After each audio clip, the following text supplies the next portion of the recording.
Yeah, what about you mentioned the increase in basically in deaths of teenagers, which is tragic. It offends against the natural order. If a mother has to do as that poor lady did and her son's late home and she's to go out and she finds him, quote, unresponsive in the woods.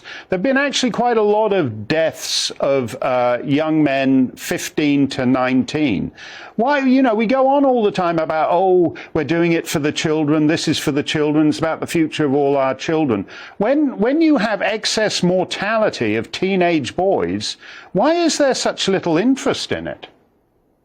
Well, I'm not sure on this, Mark. Obviously, you're covering the story quite a lot. And remember, the way the deaths work, if there's something that's kind of unknown about a death or something that's sudden, or you've been talking about sudden death, you don't then just suddenly go and register the death. You would normally have a coroner's inquest to look at the circumstances around there. So there should be, when we start looking over time now, because remember, these are deaths that have been registered. The ONS will only publish these deaths when they've been notified of the death. So there'll be some deaths that may have actually occurred at the moment that are not in the system yet because they'll await a coroner's verdict. Now, there's a number of factors that could be behind all of this. What we do know is that there was a story out this week about A&E wait since April. So we've been seeing these excess deaths since the start of April. Now, we have seen COVID deaths go up in recent months, Mark, with the latest wave that's kind of dying down now. But that does not explain that we're seeing more non-COVID excess deaths.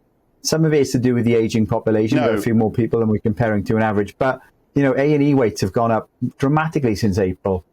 People have been staying home protecting the NHS for 2 years. All these misdiagnoses that is going on. So there's a lot of factors at play.